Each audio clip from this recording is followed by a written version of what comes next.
Hello, hello, checking some audio.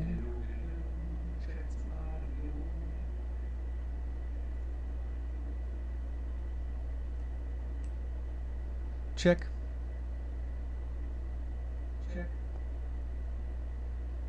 Check.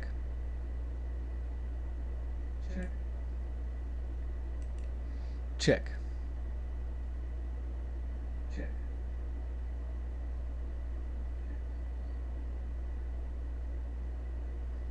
Interesting. All right. Music.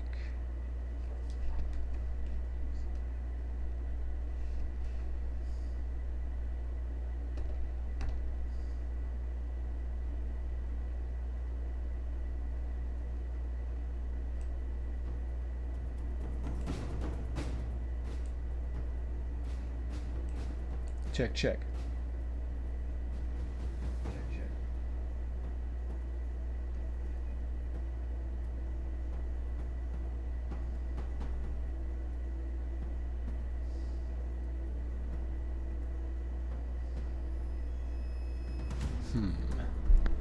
I don't like that.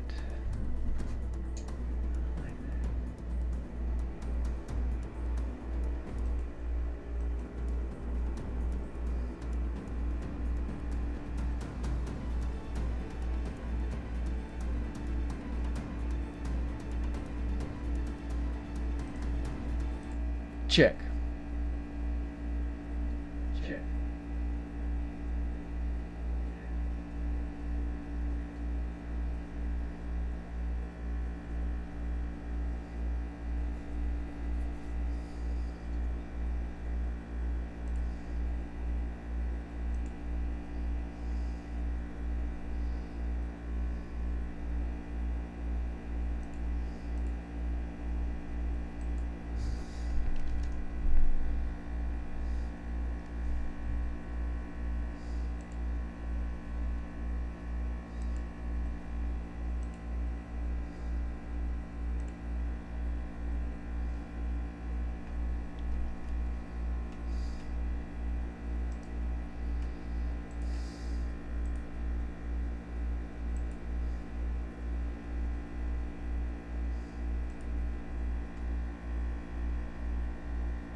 Alright, what the fuck?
Hello.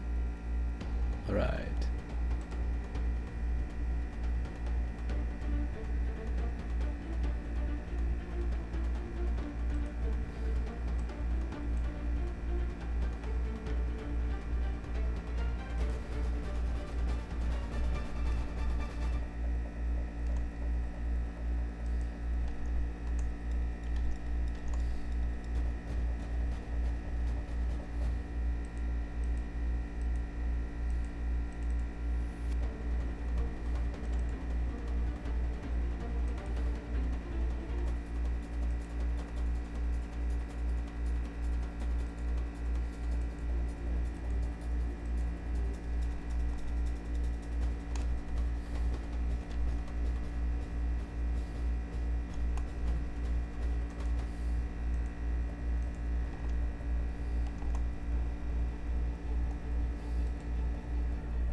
New map.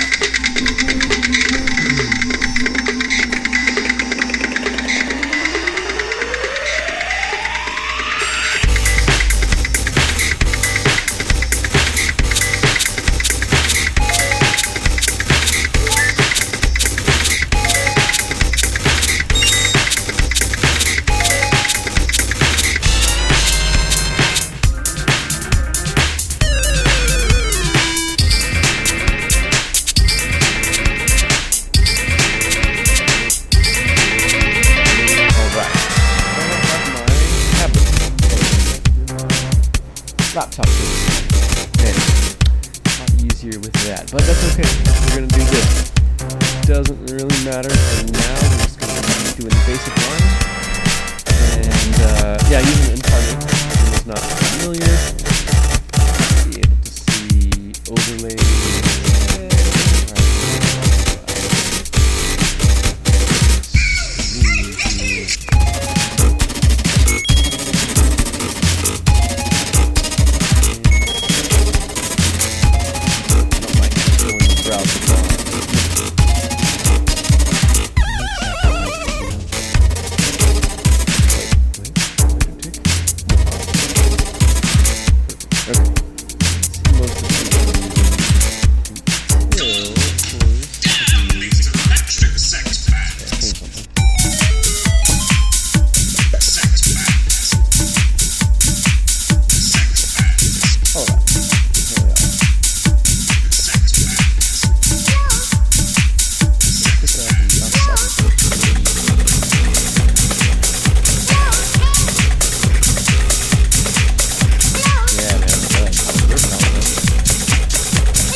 Got 5 people in chat. Hello, viewers.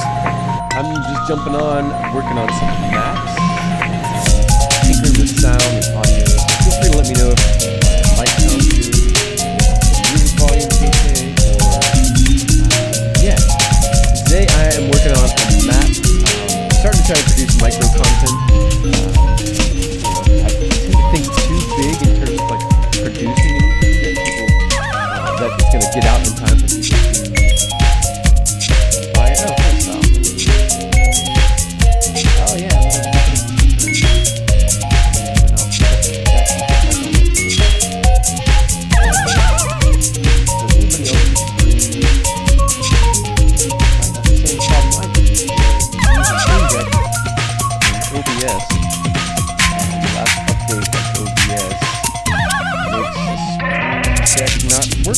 anymore, which is the main reason for me to buy it, because it can see volume and stuff like that. So it just needs all kinds of like cameras. So yeah, I think that's the solution. My setup in general.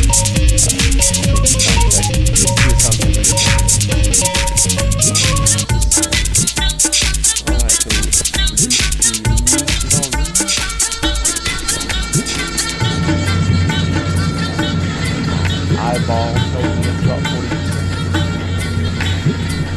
My mic sounding good? Does it sound too hot?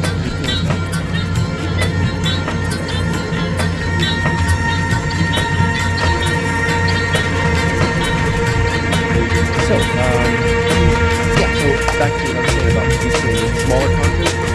Instead of trying to, take 4 or 5 years to produce 4 campaigns, so it's my goal starting out.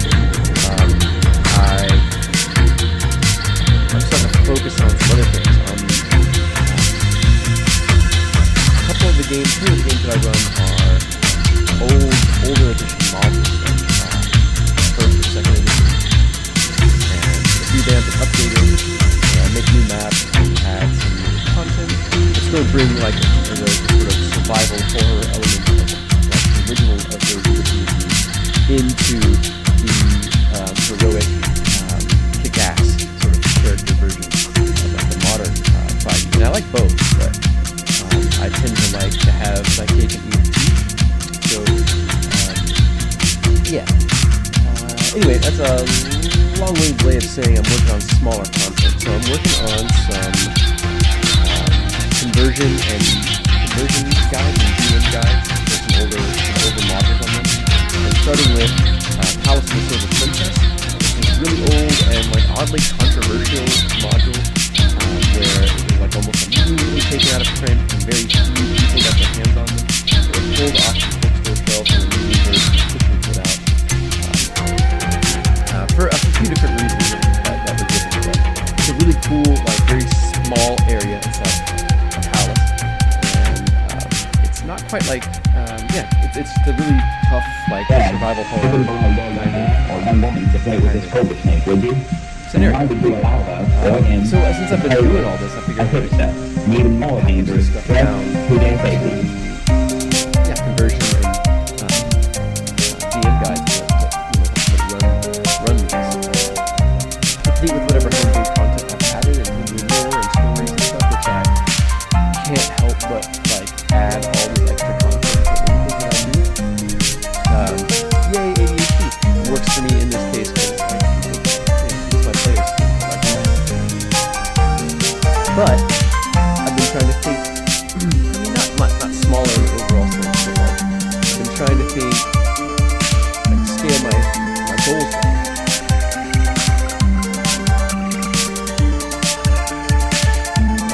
So the music is still too high. Alright, let's see about that. Change my OBS.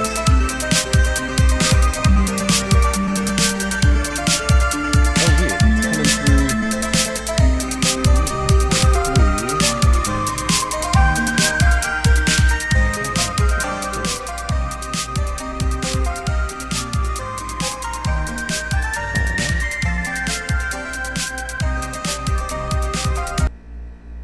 Okay, I think that should be better.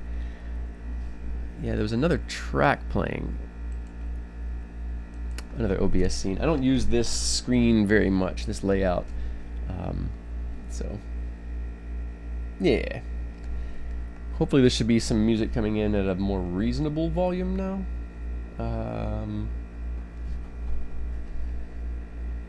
Yeah, the loud music that was coming over was actually some music that I made, because I make some strange-o electronica kind of stuff. So there's none now. Is it? Looks like there is on my end.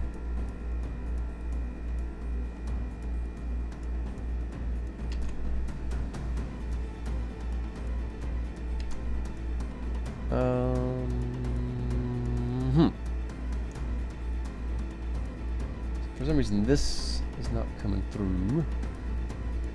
Alright, let me try a different thing. I'm going to put that track back in.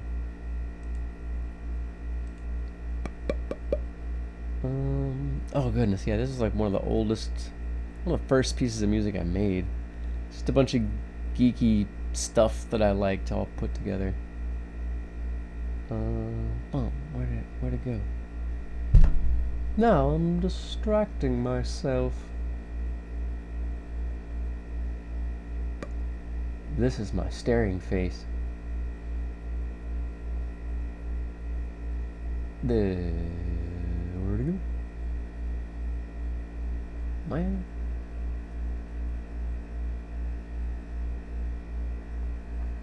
Okay. Take a sip of coffee and look through the same folder a third time. There it is. Yay, ADHD. Alright, let's see if this is gonna do it. Let's skip ahead a little bit. Yeah, I'm not sure. It feels like it's coming through the mic source, which it shouldn't.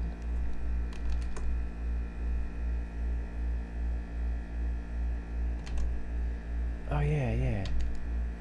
I've got another thing to do. All the things to do. There we go.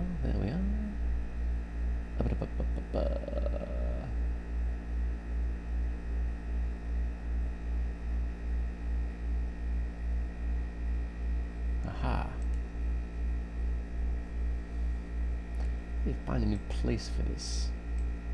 Maybe there?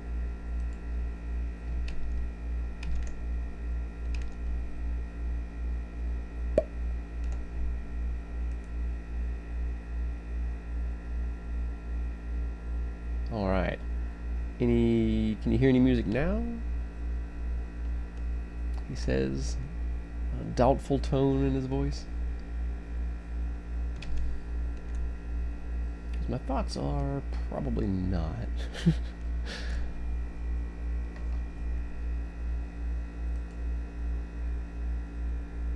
Huh. Well, ain't that just a conundrum? It's very strange to me. Very, very strange to me. I do not understand this. Well, alright, so I think maybe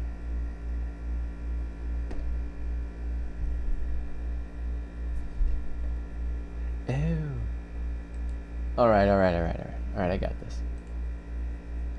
No.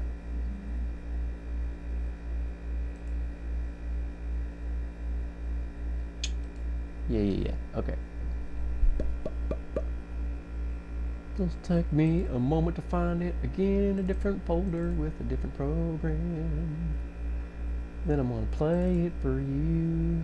Alright. I think this should do it.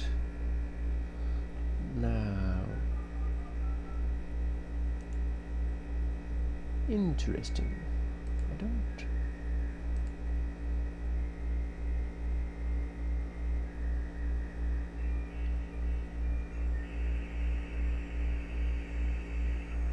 Man, really, Val? Yeah. I might have to take up one of my friends and clients and hire somebody just to come in and just audit my whole stream setup and make recommendations and just do whatever they say. Because, man, I don't even know. So let's see here. What is OBS telling me? Alright. Should be music.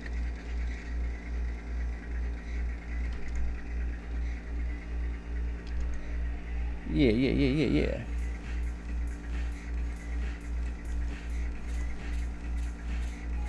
Alright, it tells me that it is, so I don't know. Alright, hopefully there is some music happening. I guess I could chance an echo.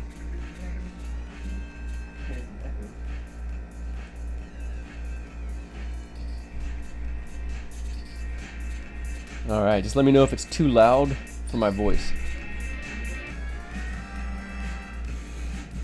Actually, let me check something on the other end. Yeah, do it this way. Should have gone up a good bit. Good level? Sweet. Okay. Alright.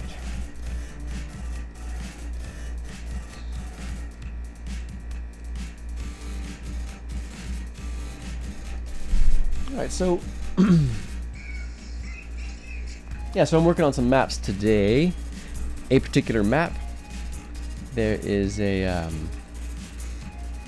see, I'm working on smaller bits of content. Let's see if I can change something over here.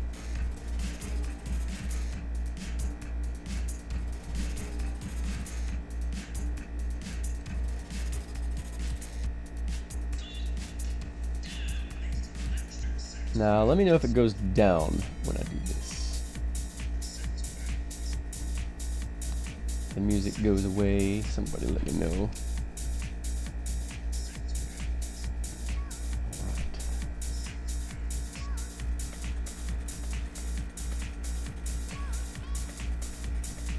Alright, that should be good.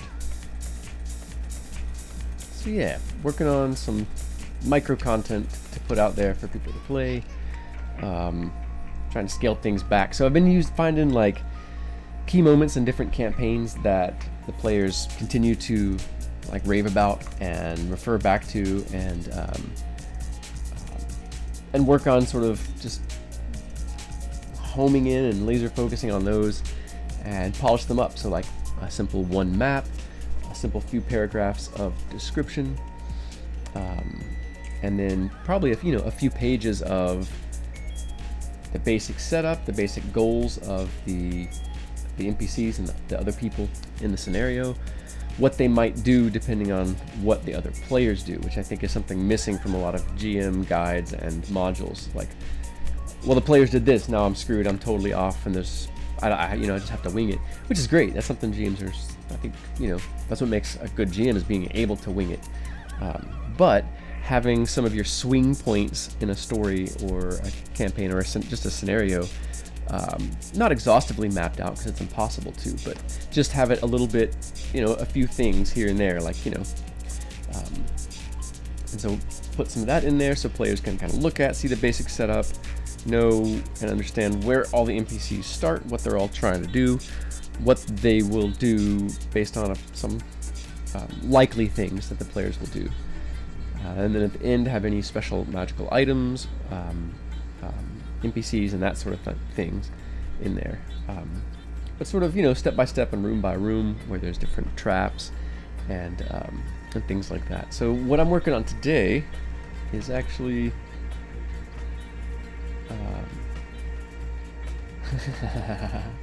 yeah.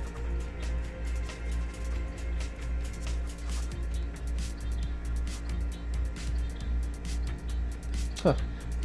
I don't know, the auto mod says that somebody be trying to bully up in our chat. That's hilarious. We'll mistake kindness for weakness. It's a fool's mistake. More importantly. Yeah, so this scenario is in a world that's very high magic. It's a massive, sprawling city trapped inside a magical dome. There's different kingdoms and sort of noble holdings, and even companies like trade conglomerates and things like that that have their own areas and turfs. They've dug down into the underground to find space, and of course they've built up massive skyscraping buildings.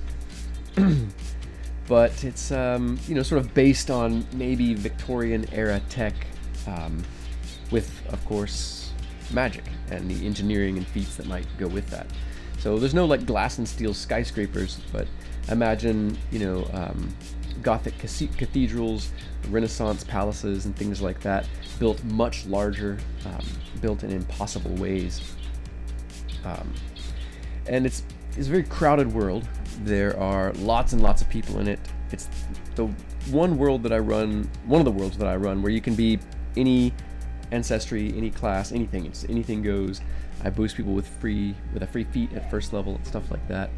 And the idea is the world is really crowded, resources are thin, magic uses resources, gems and gold, and of course, the energy and time of casters and magic users.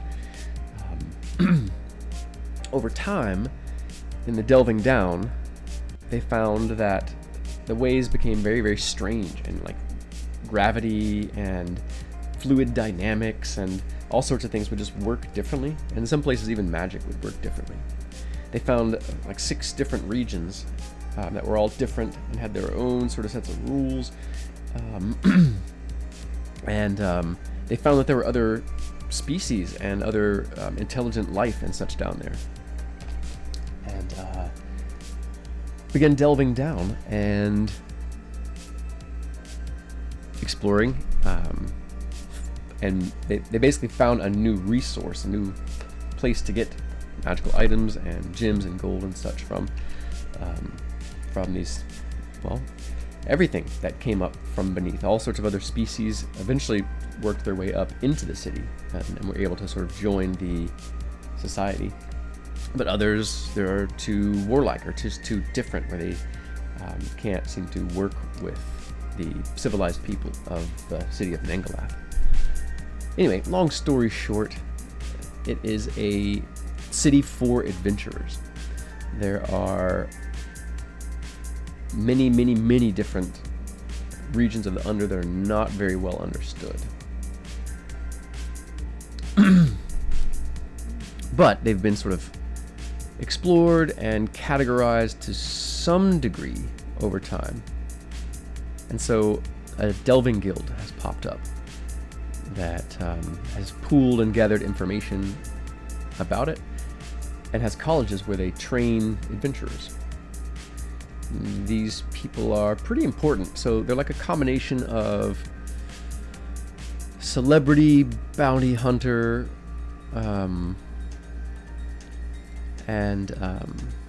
celebrity bounty hunter, adventurer, athlete sort of thing.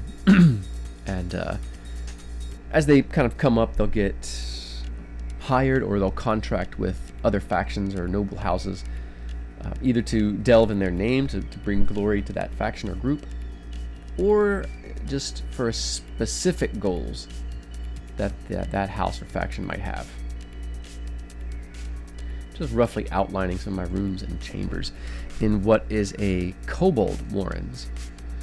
Now each season, graduation season essentially, all of the delvers of that class graduate as what's called the commencement competition ceremony. And the delvers all, there's a contest where they all go down into the very near under, climbing down to this place known as the Gash, a magical crack made by 2 powerful magic users attempting to open up and free the city from the dome a few thousand years ago. And occasionally things issue up from the crack, so it's like well guarded with magi and sort of troops of soldiers. But twice a year, the gates around it are opened, and delvers are allowed to go down into this fissure in the ground. There's like walkways all around it, very, without, like, no handrails or anything. Rough stairs that go down, and holes that go into the inside of the Gash. And the place is filled with kobolds. The commencement competition is essentially every delver for themselves. Whoever gathers the most eggs, kobold eggs, in 3 days will gain a coin, gain notoriety. They get the prize, which is 1,000 gold crowns, but they also are immediately famous. Now, while this competition is happening, there's this whole massive stone plaza surrounding the Gash, and it's wrought iron, massive fences and gates. And during the commencement competition, this whole plaza is full of people, and grandstands have been set up.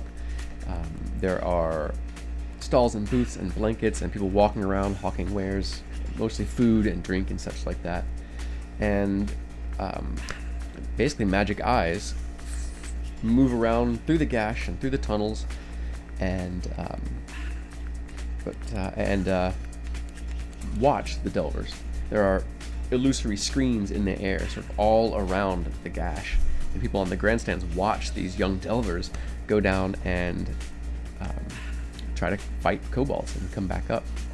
And there's certain areas where these eyes don't go, because it's known that the delvers are going to group up and work together even though they're not supposed to. But it's encouraged and allowed. So this thing I'm working on is sort of the first, or it's the main Kobold warren that the Delvers will find. So it's just underneath this city that's high magic tech. So there's all these conduits and things that go through the ground. Some of them, pumping water, carrying electricity, arcane energy of different sorts, different elemental energies, capable of doing different damage types and things like that. And so kobolds, being scavengers, they have sort of chiseled into the walls. They've tapped into some of these conduits. They've made some very strange, very janky magic devices that they employ to defend the place. So a couple of the kobolds have some kind of interesting gear, but the main feature of the place is near the entrance. There's a long tunnel. You can kind of see this long area here, maybe on the map. At the top of it, there's a large chamber where a bunch of the kobold inventors and their gearheads, for lack of a better term, all reside, or all work. But they've tapped into several of these conduits. They've pulled a big chunk of some energy relay out of the wall, have sort of rewired it, powered it through the walls, put some other devices together, and made a massive cannon that just produces searing heat capable of melting the cavern walls. And they'll try to bait the heroes into this area, or up into this corridor, try to get them all in it and blast and try and take them all out. And it's capable of doing pretty massive damage. So the characters start at second level when they come in here. And it's one of the first things right off the bat. And so it's all my players have loved it just because it's so, like, it's really dangerous, it's surprising, it's an interesting puzzle. There are hidden passageways and sort of arrow slits, and the hidden passageways sort of weave all around it. So I'm kind of starting to work on that at the moment.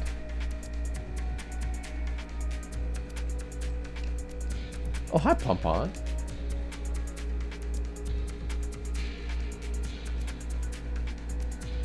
Oh, okay. It just. All right, you said it was stupid. Interesting. Yeah, I need to get into the auto mod stuff. I'm not real sure how to use it all. Most of all of the bells and whistles, as far as Discord and Twitch, I have no idea.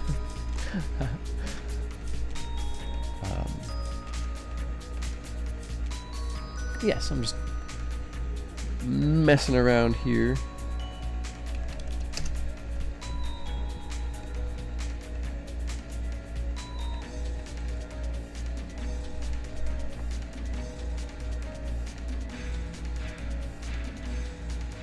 Oh, got a couple more things. So the stairs here comes down into a big square chamber here. It's not that big, actually. Tunnel, the kitchen's a little bit bigger. Now we'll put it there. I have another map, but it was just a map from Roll20 that I used for this. So I am sort of designing my own at the moment.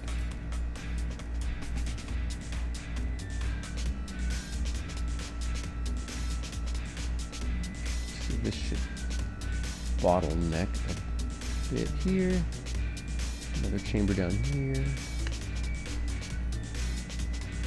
It should also bottleneck right here. That's one room.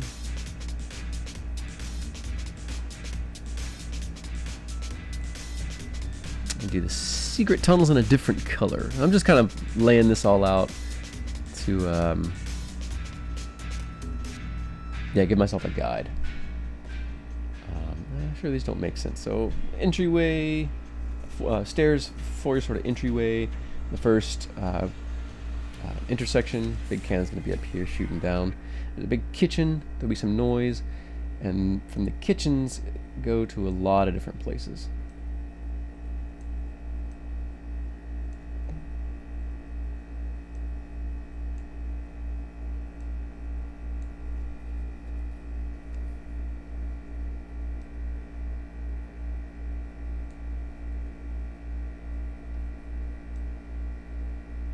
Hidden chamber in here.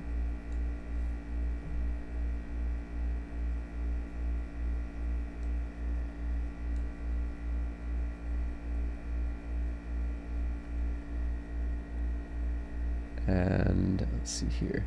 There's a large hidden chamber and a bunch of arrow slits along the north.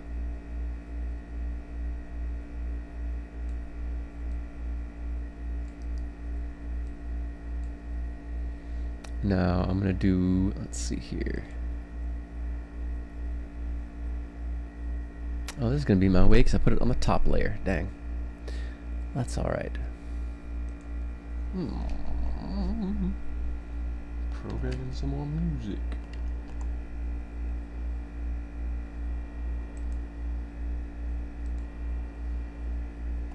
It did it again.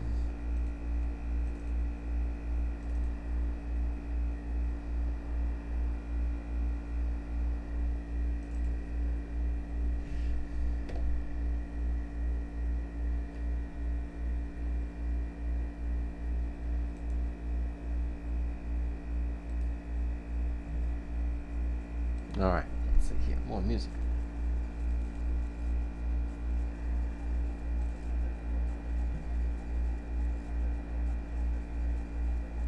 No.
Alright, take some crappy, crumbling looking walls.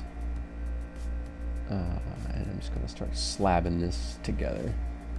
Now, this is all just guidelines, so these lines don't really matter. I'll start erasing them here pretty soon.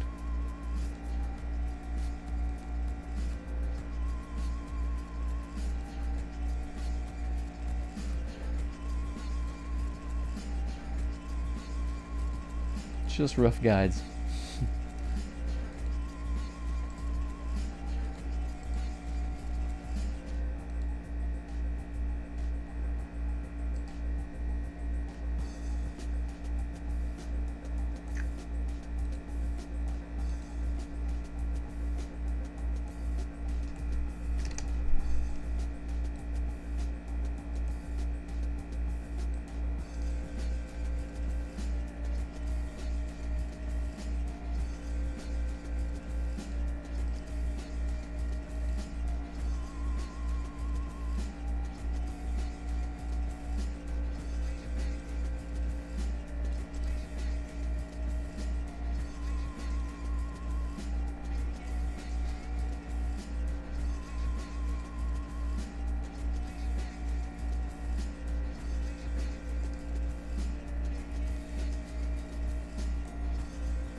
Vary these a little bit by just flipping them around.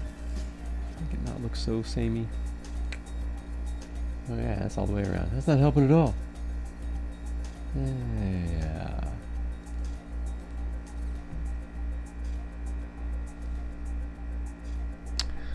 Let's see here.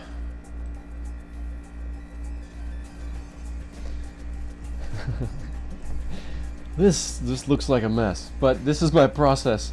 And my process is sacred. I'm also doing several things at once.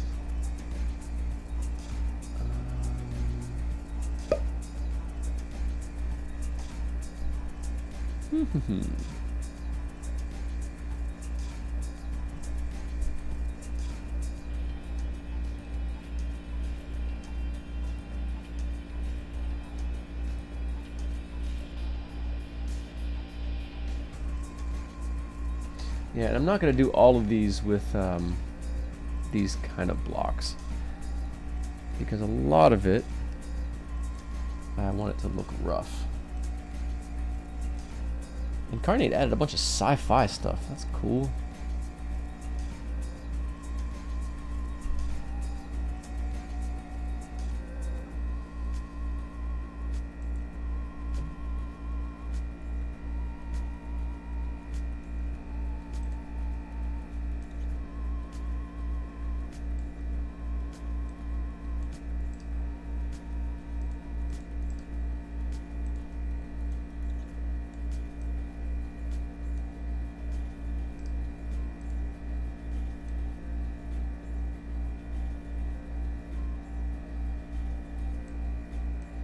Yeah, since it's like just underneath a massive city, and there's all sorts of different types of material, I suppose, that would be found in here. So in order to show that, I'm just kind of intersperse other wall segments here and there. It doesn't really matter necessarily what order or where. I can move them around if it needs to feel more consistent or anything like that.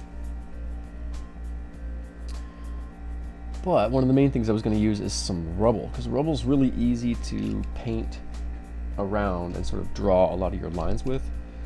So it's, honestly, I don't know why I didn't start with it, because it's usually what I start with.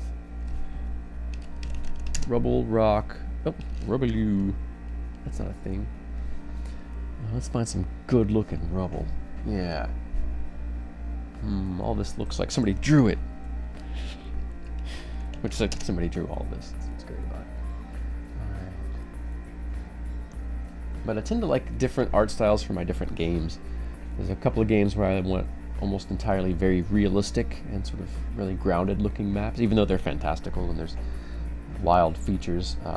But as far as the art style, it's really dialed in. And some stuff I like it more sort of cross-hatching, and where you can tell that it's drawn. And because it just depends on the story that's being told and the world and stuff. Yeah, let's go with these. These look alright. Too small. It's too small. Alright. Let's see here. Go ahead and just blah blah blah blah blah blah blah blah blah blah blah blah blah blah. Just kind of smear them along. It's great. We're gonna go ahead and cover that one because it won't. I tend to, when I make these maps, the secret doors, there's not some opening. Sometimes I'll make an opening and then I'll hide that opening in Roll20 where I run the game.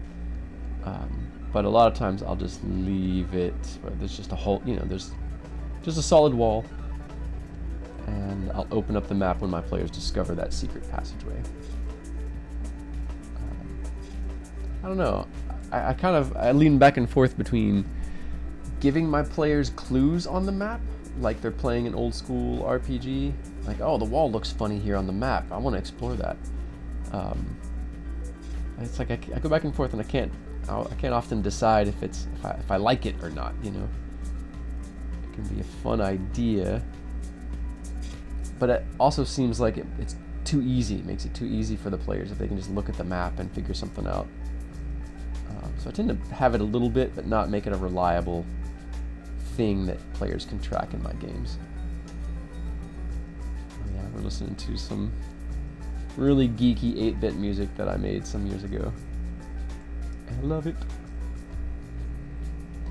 Oh yeah, we're gonna go ahead and actually continue this all the way over here.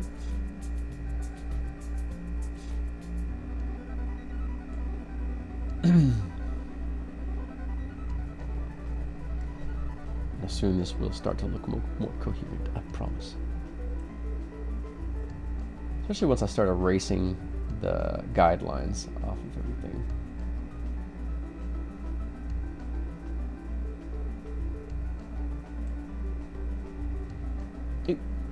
Ew, I messed up. No, get off of there.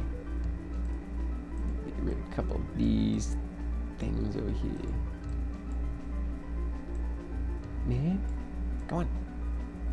I'm waiting. Yeah, right.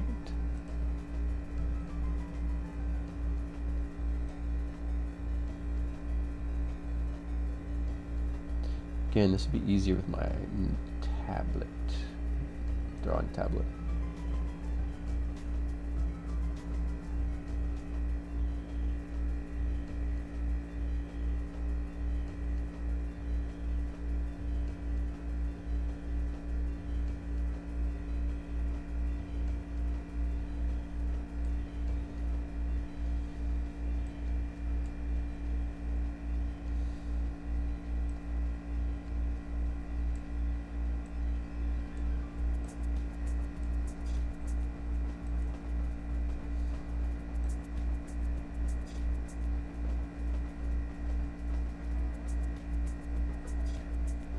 Sometimes these rocks will, if they tumble and turn, it's randomized. So sometimes it'll close up an opening I'm making, but that's alright. Kind of go back and forth. It's an art for me, so it's like, it's always a trial and error kind of process of getting what's in my head down onto the screen. But man, I love Incarnate. It's been super, super useful and super easy to work with.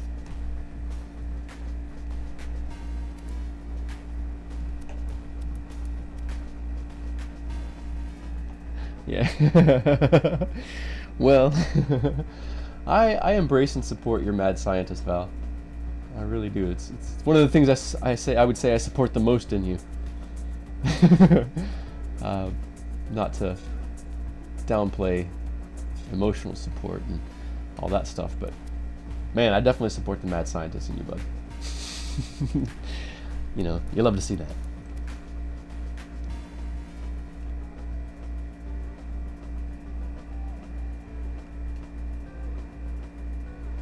Oh yeah, go ahead and get these bottlenecks in here now, because this sort of area between these little sort of teeth-looking things, it's going to be the chieftain's chambers, sitting in a spot where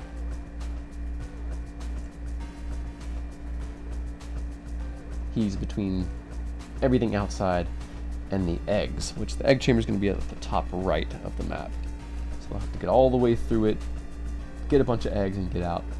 And it's pretty nasty, because I mean, kobolds aren't bad creatures, you know, not necessarily. Just like any other creature, it kind of depends on a lot of circumstances, but not inherently bad. I definitely don't believe in that. In D&D even, except for demons. There's demons and a couple of other things in D&D that I'm like, well, they're definitely evil. But also, I think of alignment differently. I'm like, that creature's not evil; they are aligned with evil forces. But in either case, yeah, it's kind of brutal, like them coming down here and taking the kobold eggs. But it also sets up the right set of questions for the players in this world, and kind of sets up them their place in this pretty brutal, you know, at least in ways, society that they're in.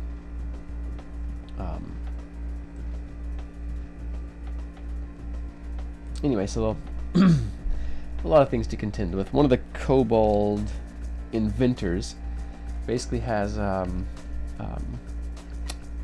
backpack that builds up massive electrostatic charge, and he can shoot bolts of electricity from the small wand, but it won't do anything unless it can ground out on some sort of metal nearby. So he's got another launcher that launches these big sharpened metal pieces, and he tries to hit people, or if it misses, it'll hit the wall nearby, and then he can arc electricity to it. So there's some pretty fun stuff, as well as your average kobold inventor that's got, you know, a scorpion on a stick and a bag, a skunk in a bag and stuff like that.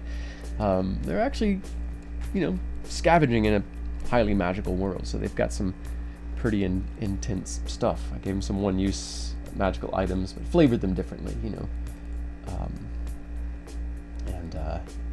Took the players, they were in here about 4 sessions.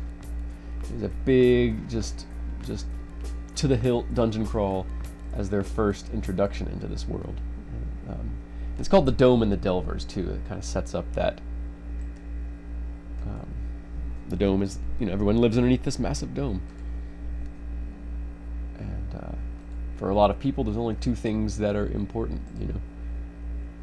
Two things that sort of define the world, at least for the characters and the players.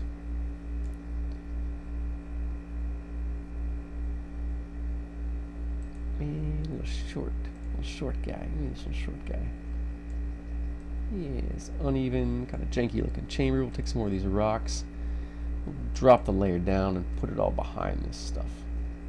Just fill this in really good, so that way my map feels solid to me and to the players.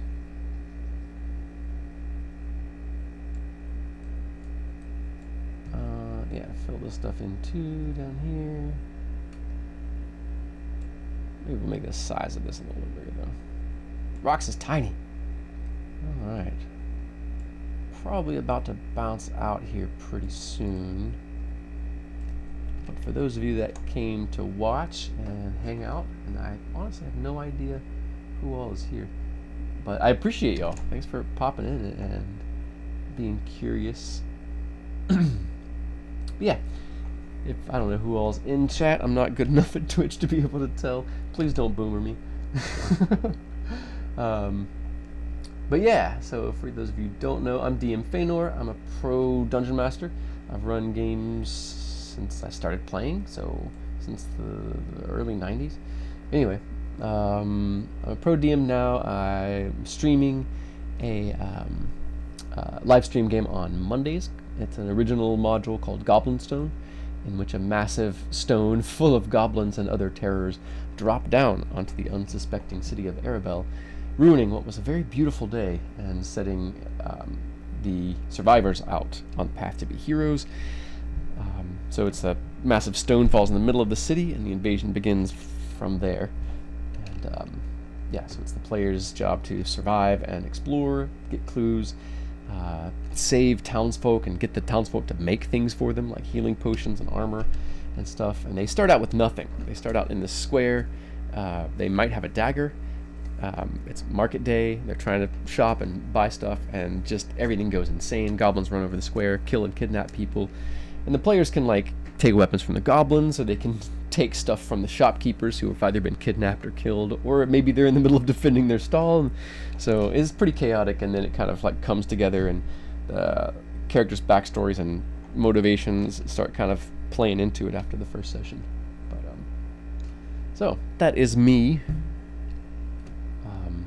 If you are curious what a professional dungeon master might be like, you can feel free to find me on Discord, DM Feanor. We could chat a little bit, and you can talk about maybe sitting in on one of my sessions and just listening in, meeting some of the players, and that sort of thing. Alright, we got our draft going on here. That's great. And I'm probably going to do this in 2 layers. Like, I'll make all of the stuff, or as far as this map, I'll make this first layer, erase all of the lines up on top, then export that version, and then come back and undo until I have my lines again, erase everything else out, and then do my top layer, because there's an above, like catacombs that go above everything, and that's going to be in blue. So then I'll sort of rebuild that map. So over the next few random streams, over the next week and 2 weeks, and this is what I will be working on. And so yeah, you'll kind of, if you pop back in, you'll see this progress. But for now, I will bid you all adieu. And yeah, thanks Val, thanks for jumping on and listening to me ramble, man. Yeah, for the rest of you gang, again, no idea who's out there. Maybe someone will teach me how to check at some point. But yeah, later on gang, be good to yourselves. Bye.